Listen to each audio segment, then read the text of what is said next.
Okay, so we have another controversy sa Olympics. And it's another parang nagiging na-highlight na naman yung members ng LGBTQIA+ community. But this time, this has nothing to do with trans woman or trans man competing the trans Olympics, but this is more like a misinformation issue. So na fake news ang karamihan kasi yung mga articles na lumabas, ang headline is ganito: it's a man versus woman daw during the Olympics. So si Mane Khalif na sinasabing lalaki, born male, but a trans woman na nag-compete sa women's category sa boxing. No, but the reality is, ano yung fact, no? Mane Khalif is not a man, no? Born woman siya. Pinanganak siyang babae and nag-compete siya all throughout her career as a woman, no? So hindi siya lalaki, hindi siya trans man. Hindi siya trans woman, sorry, hindi siya trans woman. Babae siya pinanganak, no? I think dumagdag lang sa controversy, dumagdag lang sa etong bagong sa controversy dito sa Paris Olympics ang background niya. Kasi ang background niya last 2023 na disqualify siya sa championship ng boxing. So sa Women's World Boxing Championships kasi daw na pag-alaman na yung testosterone level niya is high, abnormally high for a woman, no? Kasi yung testosterone commonly higher siya compared to women ang testosterone ng mga lalaki. So how come babae ito si Khalif, bakit mataas yung testosterone level niya? Kaya disqualify siya dito sa Women's World Cup Boxing. Now, there's a question na nagpa-inject or nag-consume. I don't know how to have testosterone, no? Baka magpa-inject ka, but there's this allegation to her. So baka ganun yung ginawa niya, kaya na disqualify siya sa 2023. Nag-appeal sila pero parang kinancel ng management ni Khalif. But tawag dito, yun na nga, bakit siya na-disqualify if mataas yung testosterone level niya? Babae din naman siya. So siguro yung argument ng women's, if you have high testosterone level, meaning you're stronger than the typical na mga kalaban mo, na mga women, na mga female, no? So it is an unfair advantage, kumbaga. It is an unfair advantage. So kaya disqualify siya. So nakapasok naman siya sa 2024 Paris Olympics, but again, no, it is still under debate, no, yung kumbaga yung standard or yung process ng pag-identify ng gender at ng sex ng tao is still being debated, no? Marami pa ding criteria, iba-iba pa yung criteria ng bawat organization. Iba ang sa Olympics, iba yung dito sa Women's World Boxing Championship, and iba I'm sure sa other na mga sport events. But one thing is sure, no, na riguroso ang pagproseso ng tao.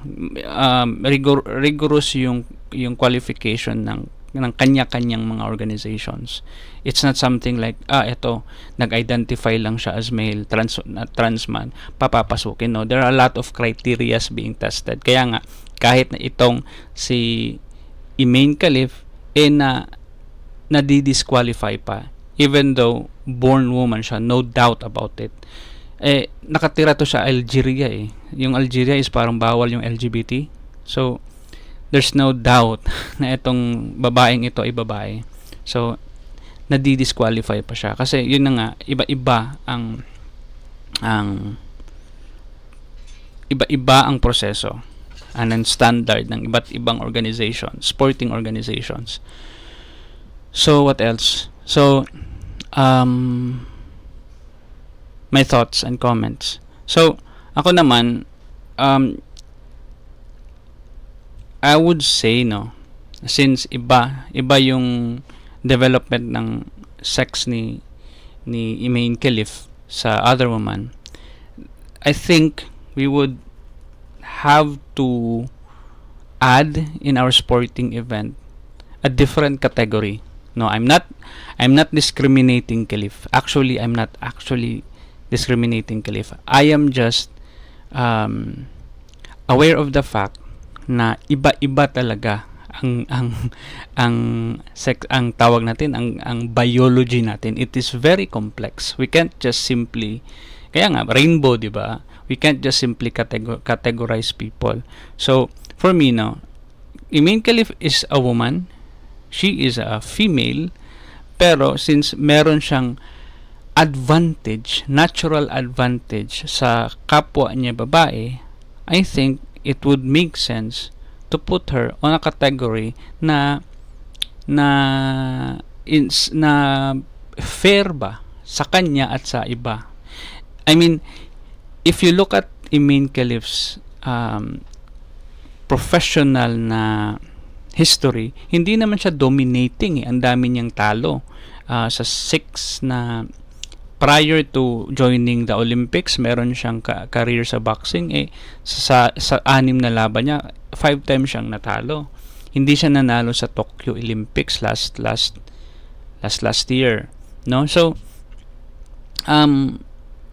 you can say, no, na hey John, mataas yung testosterone niyo pero bakit talo pa din siya?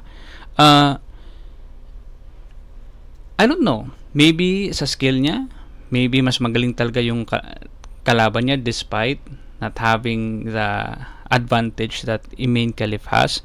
But I think kasi, eto kasi yung naisip ko lang, na unfair advantage yung may natural ka na extra, no, unfair siya na advantage. Ang delikado pag meron kang mataas na testosterone level compared to your opponent, kasi meron talagang factor ang testosterone pa din.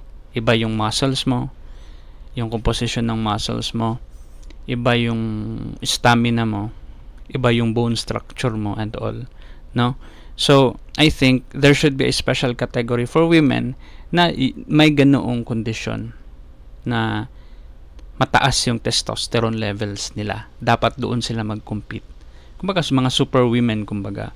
If we have a Paralympics for disabled people, no, na women's and men's category, how about a category for super women? I would consider this woman as a super woman. Kasi iba, no, iba yung biology nila, and I think that would be interesting, no, na mga super women may abnormally high na testosterone na level. So I think that would only be fair, kasi we have different categories. For example, sa boxing, di ba, if hindi naman natin pinapaaway ang mabibigat sa mga magagaan, although hindi naman unfair advantage yun, kasi pwede ka namang magpa-dagdag and bawas ng weight, but at the end of the day, base pa din sa height yung which is a natural thing, di ba? Base pa din sa height. You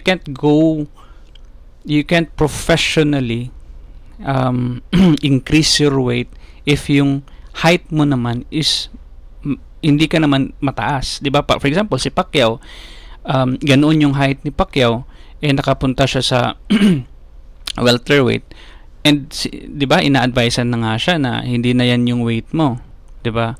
So it is something na unfair advantage kung mataas ka sa boxing, kasi you can go beyond the weight limit, no?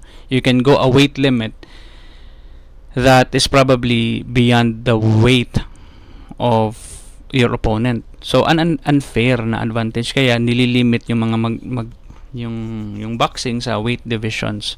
And depende din yan, no? Depende din yan sa sports, For example, sa larangan naman ng basketball, hindi naman binaban yung mga matataas sa maliliit. Ang Pilipinas naturally ano yung height. Wala naman tayong division for small. So small heights, no? So I don't know if depende pa din sa context kasi I mean boxing kasi to eh. If you're talking about boxing and you are punching each other's faces and guts off, and siguro delikado siya compared sa basketball na hindi naman kayo nagsusuntukan unless kung mga kamote kayo ng mga basketball player. So 'di ba? So may context pa din.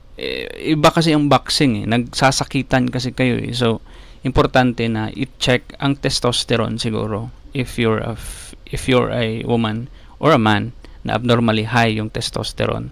Kasi sa pagkakaalam ko din, merong mga sports na organization na talagang hindi ka makakapasok kung meron kang ganitong condition. Yung babae ka pero yung testosterone mo is high. Ang ginagawa ng sporting event na yun is papainumin ka ng gamot para ibaba yung testosterone mo. And if hindi siya bumaba within 2 years, ibawal kang makapasok. So I think that's not something we want. Na imbes na may advantage ka, pinapainom ka ng gamot para hindi ka na maging malakas, diba? We want to see something we want to see sports person in their most best na shape. But what are we doing in there? No, parang nililimit man naman. So I think that's counterintuitive. What's best is siguro a special category. No? I would love to see women with those conditions na magsuntukan. No?